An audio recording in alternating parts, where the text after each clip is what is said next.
बिस्मिल्लाहिर्रहमानिर्रहीम। 10th class unit 11 है और इसका हमने थ्योरम नंबर 3 डिस्कस करना है। बहुत इंपॉर्टेंट थ्योरम है स्मार्ट सिलेबस का, बहुत आसान सा है। सबसे पहले हम इसकी स्टेटमेंट को समझते हैं। Equal chords of a circle, अगर एक सर्कल हो और उसके जोन से हैं दो कॉर्ड्स जोन से हैं वो इक्वल हों, और ऑफ कॉन्ग्रेंट सर्कल या दो कॉन्ग्रेंट सर्कल्स हों और उनके कॉर्ड्स कॉन्ग्रेंट हों। जैसे मैंने यहाँ पर डायग्राम में हमें गिवन बुक में भी इसी तरह दिखाया हुआ है कि हमने दो सर्कल बनाए हैं। ठीक है, एक सर्कल है ए बी सी, दूसरा है A dash B dash C dash. ये दो सर्कल हैं, ठीक है, और ये दोनों के दोनों क्या हैं, कॉन्ग्रेंट हैं। Equal chords of a circle और ऑफ कॉन्ग्रेंट सर्कल्स। अब हमारे पास जौन सा है ये दोनों कॉन्ग्रेंट सर्कल हैं और इनके कॉर्ड्स यहाँ पर एक ए सी है और एक ए डैश सी डैश। ये इक्वल कॉर्ड्स हैं। ठीक है, मैंने यहाँ पर ड्रॉ नहीं किया, इसलिए नहीं ड्रॉ किया कि हमने कंस्ट्रक्शन में एक और कॉर्ड भी ड्रॉ करना है तो उससे डायग्राम थोड़ी सी चेंज हो जाएगी। तो हमें यहाँ पे, लेकिन हमें मालूम है कि ए सी एक कॉर्ड है और ए डैश सी डैश ये सेकंड कॉर्ड है और ये दोनों के दोनों एक दूसरे के इक्वल हैं। Equal chords of a circle और ऑफ कॉन्ग्रेंट सर्कल। तो कॉन्ग्रेंट सर्कल्स हैं दोनों और इनके जो कॉर्ड्स हैं ए सी और ए डैश सी डैश ये दोनों भी इक्वल हैं। कहता है subtend equal angles at the centre. ये दोनों के दोनों जो कॉन्ग्रेंट कॉर्ड्स हैं यानी ए सी और ए डैश सी डैश, ये सेंटर के साथ जौन सा है वो इक्वल जौन सा है वो एंगल्स बनाएंगे, यानी एंगल ए ओ सी वो इक्वल होगा या कॉन्ग्रेंट होगा angle A dash O dash C dash की। हमने प्रूव करके दिखाना है। ठीक है, तो सबसे पहले तो हम गिवन लिखते हैं कि हमें गिवन क्या है। देखें, गिवन की हेडिंग में हमारे पास सिर्फ दो सर्कल्स हैं, यानी एक सर्कल है ए बी सी और दूसरा है A dash B dash C dash. ये हमारे पास दो सर्कल हैं। तो हम यहाँ पे लिखते हैं कि ए बी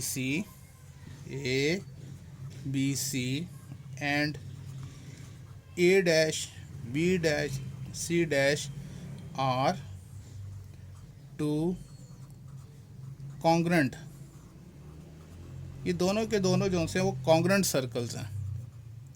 ठीक है, और जिनके सेंटर्स कौन से हैं, एक का सेंटर ओ है और दूसरे का सेंटर क्या है, ओ डैश। तो हम लिखेंगे विद सेंटर्स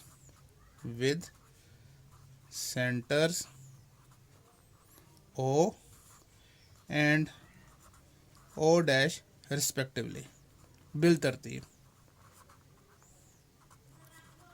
क्लियर हो गया, यानी हमारे पास दो सर्कल्स हैं और वो दोनों के दोनों कॉन्ग्रेंट सर्कल हैं और उनके जो दो कॉर्ड्स हैं ए सी और ए डैश सी डैश ये दोनों क्या हैं, वो इक्वल हैं।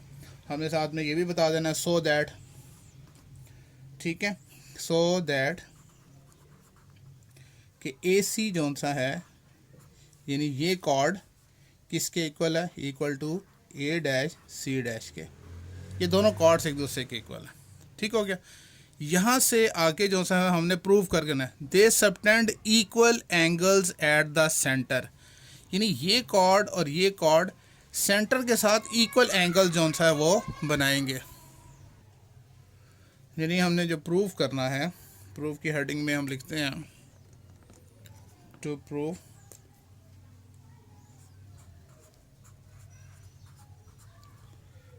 प्रूव क्या करना है कि जो एंगल बन रहे हैं, कौन से एंगल के, एंगल ए ओ सी ये कॉन्ग्रेंट है किसके, A dash O dash C dash के।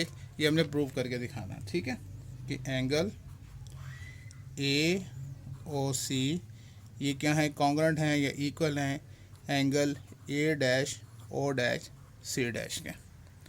क्लियर हो गया, दोबारा से फिर समझा देता हूँ कि equal chords of a circle, यानी दो कॉर्ड्स हैं एक सर्कल के या दो सर्कल्स के, दो कॉन्ग्रेंट सर्कल। तो हमने दो कॉन्ग्रेंट सर्कल ड्रॉ किए, कौन से, ए बी सी एक सर्कल है, दूसरा A dash B dash C dash दूसरा सर्कल है, और उनके जो दो जो से इक्वल कॉर्ड्स कौन से हैं, ए सी और ए डैश सी डैश। ये दोनों क्या हैं, ये इक्वल कॉर्ड्स हैं। तो फिर प्रूफ क्या करना है, they subtend equal angles at the centre, यानी ये जो कॉर्ड है सेंटर के साथ एंगल बनाएगा ए ओ सी, ये कॉन्ग्रेंट होगा किसके, A dash O dash C dash के, ये इसके कॉन्ग्रेंट होगा।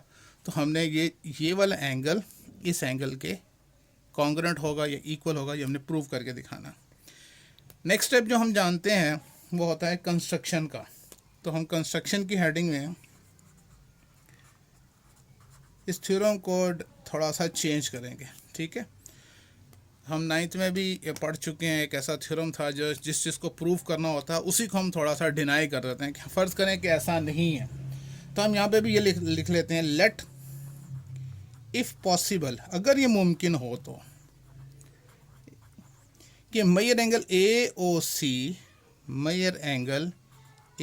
ओ सी ये इक्वल टू नहीं है major angle A dash O dash C dash के।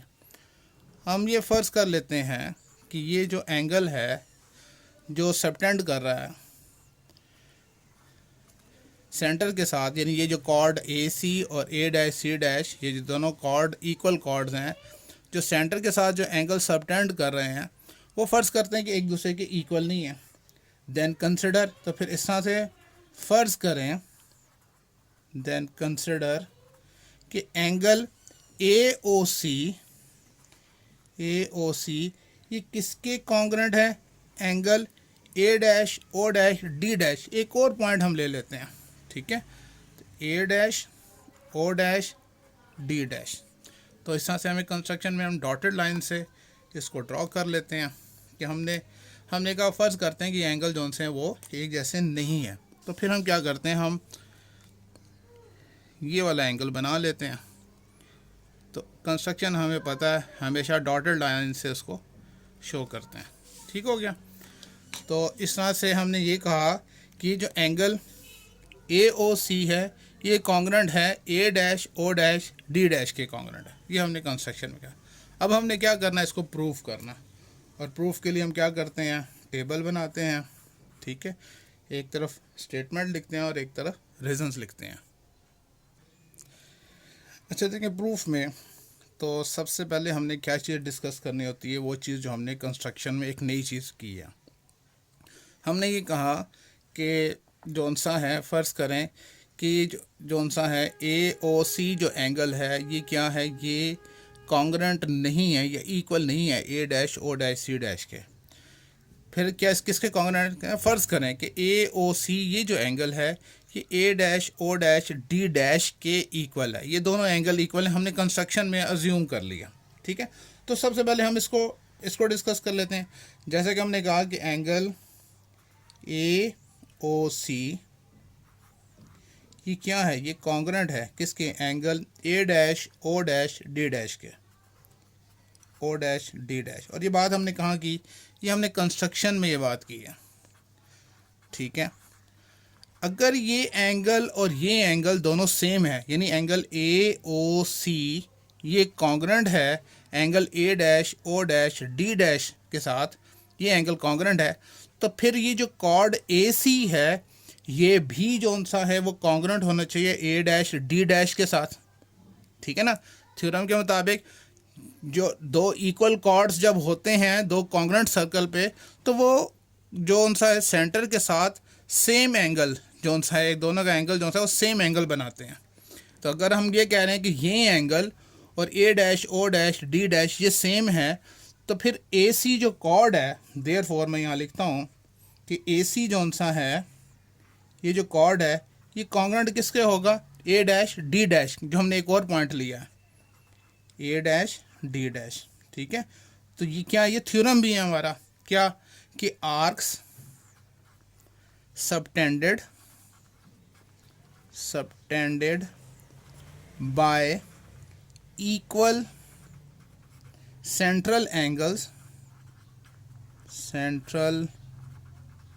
Angles in congruent circles. चलो यहाँ लिख लेते हैं कॉन्ग्रेंट सर्कल्स, ठीक है। अच्छा, फिर इसका मतलब ये हुआ कि जो ए सी है, ठीक है, ए सी अगर ए डैश डी डैश के कॉन्ग्रेंट हैं तो फिर ये इक्वल भी होंगे। तो हम लिख सकते हैं कि मेजरमेंट ए सी यानी ये जो कॉर्ड है ए सी ये इक्वल टू भी हो सकता है मेजरमेंट ए डैश डी डैश के, लाजिम बात है ना, जब कॉन्ग्रेंट है तो वो इक्वल भी है। अच्छा, लेकिन आपने गिवन में तो कुछ और कहा था। गिवन में आपने ये कहा था कि जो ए सी है ये इक्वल टू किसके है, ए डैश सी डैश के, यानी मेजरमेंट ए सी जो सा है वो इक्वल टू है मेजरमेंट ए डैश सी डैश के। अगर मैं इसको 1 का नाम दूं और इसको 2 का नाम दूं तो मैं यहाँ लिख सकता हूँ फ्रॉम 1 एंड 2, फ्रॉम 1 एंड 2 क्या हो सकता है, यानी ये भी ए सी के इक्वल है और ये भी ए सी के इक्वल है। तो इसका मतलब क्या हुआ, देयरफॉर कि ये जो मेजरमेंट ए डैश सी डैश है ये इक्वल टू होगा मेजरमेंट ए डैश डी डैश के। ठीक है, यानी जब ये ए सी के इक्वल है ये भी ए सी के इक्वल है तो ये दोनों भी इक्वल हो गए। अच्छा, अब ए डैश सी डैश और ए डैश डी डैश हम कह रहे हैं यहाँ पे इक्वल है, तो ये तो उसी वक्त मुमकिन है कि ये सी डैश और डी डैश एक ही पॉइंट हो। तो यहाँ पर हम लिखेंगे विच इज़ ओनली पॉसिबल, ये सिर्फ उस वक्त मुमकिन होगा कब, if C dash coincides with D dash, कि जब ए सी डैश और डी डैश एक दूसरे के साथ मिलते हुए पॉइंट्स होंगे तब ऐसा हुआ। तो लिहाजा देयरफॉर हेंस हम कह सकते हैं कि मेजर एंगल क्या, A dash O dash C dash, A dash O dash C dash ये इक्वल टू है किसके, major angle A dash O dash D dash के, क्योंकि अभी हमने कहा ना ये दोनों सेम पॉइंट। तो major angle A dash O dash D dash. ठीक है, लेकिन हमने कंस्ट्रक्शन में क्या कहा था, कंस्ट्रक्शन में हम तो कोई ऐसी बात की थी कि major angle A O C ये किसके इक्वल है, major angle A dash O dash D dash. अब ये भी इसके इक्वल है ये भी इसके इक्वल है, यानी ये A dash O dash C dash ये इक्वल है A dash O dash D dash के, और ए ओ सी ये भी इक्वल है A dash O dash D dash के। ये दोनों के दोनों इसके इक्वल हैं, तो कंपैरिजन मेथड से प्रूव नहीं हो गया, इम्प्लाइज दैट क्या प्रूव हो गया कि major angle A O C ये किसके इक्वल है, major angle A dash O dash C dash के। मैं इसको बेशक अगर यहाँ नाम दूँ 3 का नाम दूँ और ये 4 का नाम दूँ तो रीज़न में लिख सकता हूँ फ्रॉम 3 and 4, 3 and 4। तो बहुत ही आसान सा थ्योरम था। आप इसको एक से ज़्यादा मरतबा आप इसको सुनेंगे समझेंगे बार बार समझेंगे तो आपको बहुत आसानी से याद हो जाएगा, मुश्किल नहीं है, बहुत आसान थ्योरम है। ओके बेटे, अल्लाह हाफिज़।